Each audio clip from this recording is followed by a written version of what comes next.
नमस्कार। Next 9 news देख रहे हैं आप। मैं हूं आपके साथ प्रांशु राठौर। इस वक्त हमारे साथ मौजूद हैं हमारे सहयोगी अमन जी। चर्चा करेंगे अमन जी बिहार की सियासत के बारे में। बिहार में 40 लोकसभा सीटें और उन 40 की 40 लोकसभा सीटों को लेकर एनडीए खेमे में बंटवारा हुआ।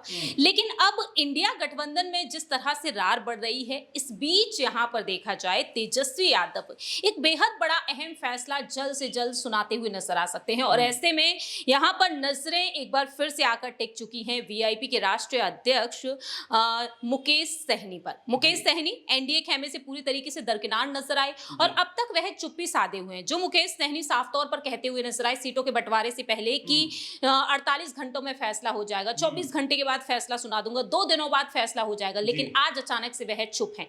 क्या कोई बड़ा खेल अब होता हुआ नजर आ सकता है? देखिए, बिल्कुल प्रांशु जी, अब बीजेपी और एनडीए के लिहाज से तो सारी संभावनाएं ख़त्म हो गई, क्योंकि अब उनके प्रत्याशी भी अनाउंस हो चुके हैं। आपस में जो कह सकते हैं सीटों का बंटवारा है वो भी ख़त्म हो चुका है। तो ऐसे में मुकेश सहनी क्या अकेले दम पर चुनाव लड़ने की इस समय की स्थिति में हैं कि अकेले दम पर अगर चुनाव लड़ने वो जाएंगे तो क्या कुछ सीटें वो हासिल कर पाएंगे? देखिए, जो वोट बैंक उनका है तो कतई नहीं कहा जा सकता कि वो एक भी सीट निकाल सकते हैं। तो ऐसे में जो लगातार कयासबाजी हो रही है कि अब वो इंडिया गठबंधन में जा सकते हैं, वहाँ के नेताओं से बात कर सकते हैं, तेजस्वी से बात कर सकते हैं, राहुल गांधी से संपर्क में आ सकते हैं। तो ऐसे में हो सकता है कि इक्का दुक्का सीटें कांग्रेस पार्टी उनको देती हुई नजर आ जाए या तेजस्वी उनके हिस्से की सीटें छोड़ते हुए नजर आ जाए, क्योंकि लगभग जो आंकड़े बन रहे हैं, अगर हम इंडिया गठबंधन की बात करें बिहार के लिहाज से, तो यहाँ पर 9-10 सीटों पर कांग्रेस पार्टी चुनाव लड़ती है। ऐसे में 20 से 25 सीटों पर हो सकता है कि आरजेडी चुनाव लड़ती हुई नजर आ जाए। और इसके अलावा जो सीपीआई है उसको भी जो है 5-6 सीटें देने का लगातार खबरें सामने हैं। तो ऐसे में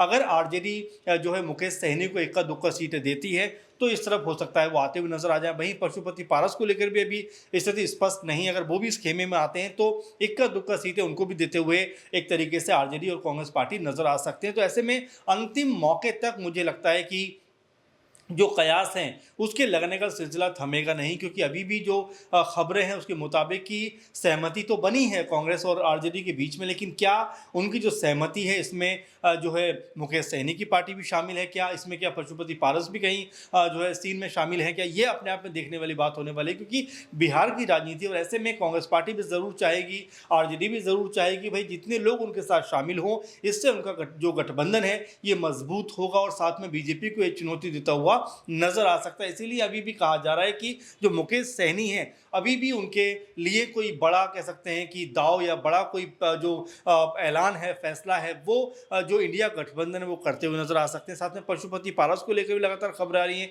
वो भी कोई अहम फैसला करने वाले हैं। तो ऐसे में मुकेश सहनी को लेकर लगातार ये बात, जैसा आपने कहा, भी कई दिनों से चल रही थी कि जिस तरह उन्होंने कहा कि मैं कोई बड़ा फैसला कर सकता हूँ, मैं कोई बड़ा ऐलान कर सकता हूँ। खबर ये भी थी कि वो कई सीटों पर अकेले दम पर भी चुनाव लड़ने के लिए जा सकते, लेकिन देखिए उनको भी पता है कि अकेले दम पर चुनाव के लिए जाएंगे, चुनाव लड़ेंगे तो वो कोई बहुत बड़ी जीत हासिल नहीं कर पाएंगे। वाकई अकेले अपने दम पर अगर चुनाव लड़ते हैं मुकेश सहनी, तो अपने दम पर जीत हासिल करना तो इतना आसान नहीं है। आपको जानकारी दे दें, जिस तरह से निषादों के लिए आरक्षण की वह मांग करते हुए नजर आए हैं, उनका यही कहना है कि निषादों को आरक्षण अगर मिल जाता है तो मुझे महागठबंधन से कोई भी परहेज नहीं है।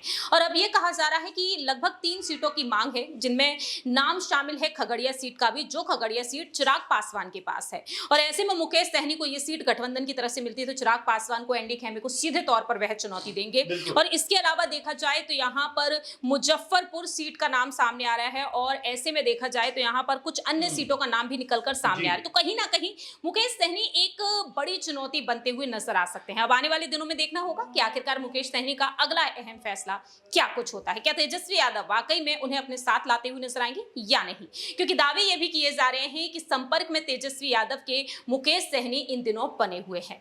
फिलहाल इस खास रिपोर्ट में इतना ही। बाकी की तमाम अपडेट्स के लिए देखते रहिए नेक्स्ट 9 न्यूज।